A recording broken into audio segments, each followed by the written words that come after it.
Well, you have no respect for people. I've been saying that for years. What's up, guys? We're here at AMC Town Square with Chasing Cinema. Mr. James Shue. And if the Purge is real, I'd probably go after him. You're sick. Alright, we got not one, not two, but part 3. Part 3. Election year. If you someone who wants a purge, shame. We should never have a purge. It's not a good thing. And the crazies come to the movie theater too, just saying. The crazies. They do. We'll talk about that, I'm sure. But I will have to say the last 2 Purge movies we've done, because we've both done them right here at AMC at Town Square, have been pretty calm. Nothing crazy. Nothing too nerve-wracking. Look weird and they act weird, man. They act weird, people bro. Look weird and they act weird. Well, acting weird. They have masks. You don't need to bring a mask to the movie theater. It's true. It's a little bit unsettling. Just a little bit. What are you expecting out of part 3? If you remember, we reviewed the sequel, The Purge Anarchy, right here in these chairs, and me and you both were kind of ahead about it. Like, the first one is this really interesting home invasion. The second one is out there. The world. Yeah, exactly. World building and all that stuff. But I remember I still enjoyed it. Yeah, it wasn't awful, but like there was this weird race issue about it. And White people. Yeah, and I kind of got upset. And me and you were kind of getting upset because like all of the rich, powerful people were all white, like not one any minority, and then all the other people were minorities, the poor, and they were creating like this class structure, and like this class structure was very definite.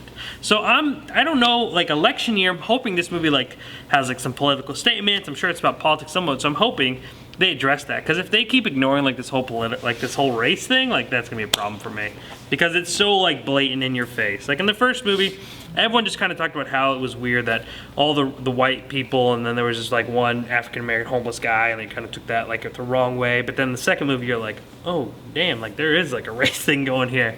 So hopefully they address that in this one, but I don't know. I haven't seen any trailers for this, and I haven't been too excited, but hopefully it's a lot of fun. How long is the movie? Hour 40? Hour 45. We're gonna go in, and we're gonna see if we have the urge to purge. Oh.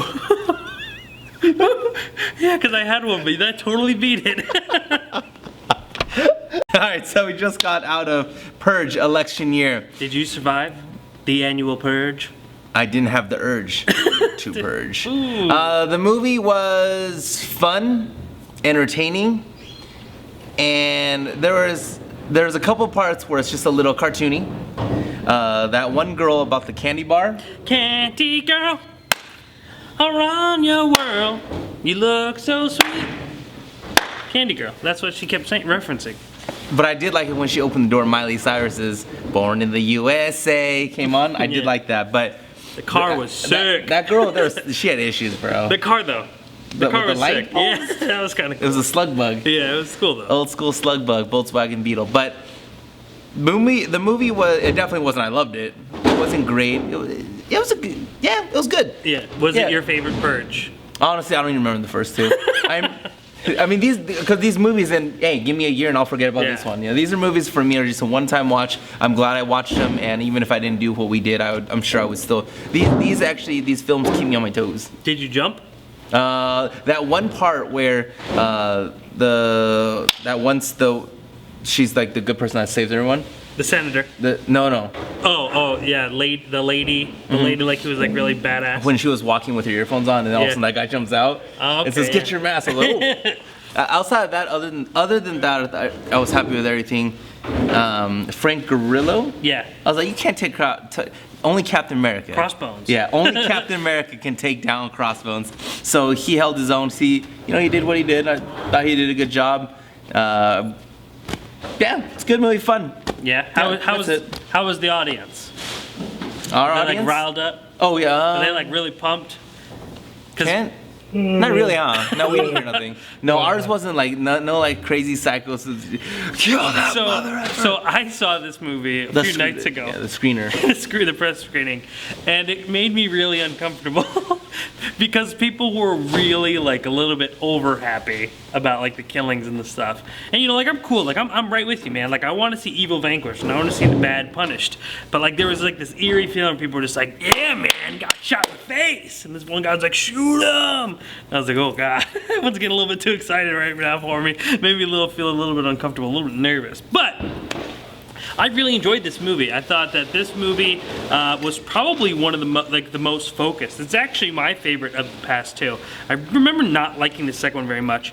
And I remember thinking the first one was okay, but this one I think really kind of took everything and combined it and really made it a complete trilogy. Like, I'm sure we're gonna keep making these because they're really cheap to make, they make a lot of money, but this movie kind of completed this story. Now, I don't know if it was backlash because everyone's like, hey, why is everyone who's rich white and like everyone else a minority? And that happens in this movie, like literally, our main group is minorities. We have a Mexican, we have a black guy, black girl, and it's just like, all right, we have the old minority. We're all fighting the rich whites, and that's like no exaggeration. But they address it in this movie, and there's even like skinheads in the movie, you know, and neo-Nazis and things like that. So they kind of make it part of the theme of the movie. Those neo-Nazis remind me of the Green Room. Oh, I haven't seen yet. No. Oh, okay. But yeah, it was pretty violent. But when you're serious about film like I am, I did. Yeah, just like you saw Swiss Army Man, which we reviewed. You can check out that white eye right up there. But I thought this one was a lot of fun, and you know, even though again not a phenomenal movie, I think it was a good time, and I think Purge fans are gonna like it. Yeah, I had a good time. I think I even liked it a little bit more than you, because I was like, oh wow, that was actually kind of fun. No, I liked it. I mean, there's a lot of fan service in this movie. You know, you get your like, you know, all the you get like a lot of good moments where you're like, yeah. Crossbone, it was just like. With that one, you hit that thing, yeah. I was like, yeah, there's some solid action. I think there was actually some really good scares too. I actually feel like myself, I jumped 2 or 3 times. I think the one thing this movie kind of lacks though is that interesting group. We have them kind of. We have like these non-Americans coming for purge hunting, or what do they call it? Killing tourism. Oh yeah, murder. Murder tourism. Yeah, I took that as EDC. Oh really? Yeah, Electronic Daisy Carnival. Cause so all these people come here for the I was like, dude, that's like. Yeah. It's kind of, but I was like, I all right, that was clever so that too. gang, and I thought the coolest part was that they were all dressed as American figures. Like that to me was kind of cool. And then there's that girl gang we already talked about, the Candy Girl and her posse. Yeah, she was probably the only part of the movie I really didn't like because it seemed like she was really trying and she was one of those people that enunciate like every syllable in a word, and it just comes off too strong. But again, I think she was a really good point for the movie because she makes you care about these other characters. But yeah, overall, I think that this movie is fun. I think it's entertaining, and it even tries to throw in some interesting themes. You know, it's not coincidence that this movie is taking place during a political campaign that deals with, you know, a rich white man and a woman. So there's some parallels and there. And a rich woman. And a rich woman, but yeah.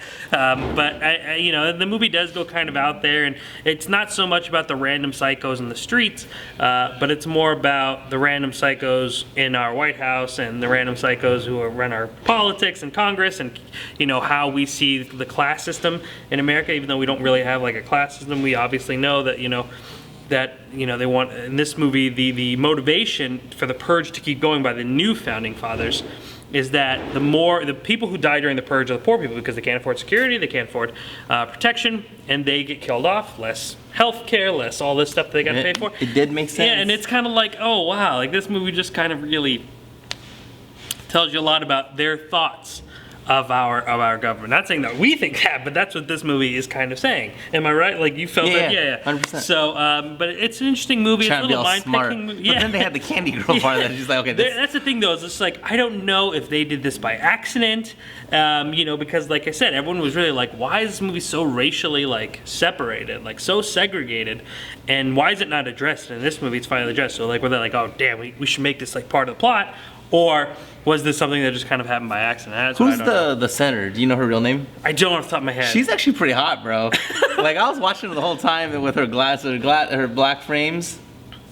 Yeah, she was good. She was good in the movie. No, I'm talking about she was attractive. Yeah, she was attractive too. Yeah. You know what I mean? How'd you like the drone? Who cares? It was cool. I thought the gadgets and other things that they were bringing out were pretty interesting. I think that final fight between the buff dude versus Crossbones. Yeah. Holy crap, dude. You mean like the neo-Nazi? Yeah, I was right? like, wait, is this guy gonna get taken down? Because like when you talk about the strong guy, think about that one guy who's like standing out in the middle and he's just the like black naked. dude. And he's, Oh, like, he was pouring awesome. blood. He was awesome. But there was like a lot of you don't meet as many interesting. Was there characters. one Asian in this movie? Oh, good question. Oh, I don't know. No, because you know at the end where it's all the white people. Yeah. I was looking again. Are they all white? I was like, come on. They're all white. Just one Asian. No, all white again. Oh, wait, I didn't see any Asians, so they left out a minority because we definitely got Latino, we got the black, we got. There's a conspiracy. Conspiracy, but maybe they were in the girl gang. Maybe The Illuminati has striked again. Overall, entertaining movie, fun, and it even good. got some scares out of me. I enjoyed it. Definitely go check it out.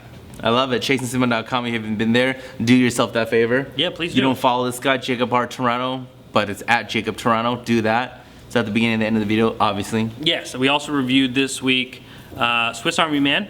We also Already reviewed online. Legend of Tarzan. Already online. And also, I interviewed filmmaker Amy S. Weber. That video is finally up, so make sure to check that out, as well Already as my online. It's Shark Week. We're all Shark Week fans. Where are all of you? If you are a big Shark Week fan, I reviewed 7 shark movies. Click that white eye and you can check it out. The Shallows. 365-day movie challenge. Holla back. All right, we'll be back 7 days. We got Secret Life of Pets and Mike and Dave Need Wedding Dates.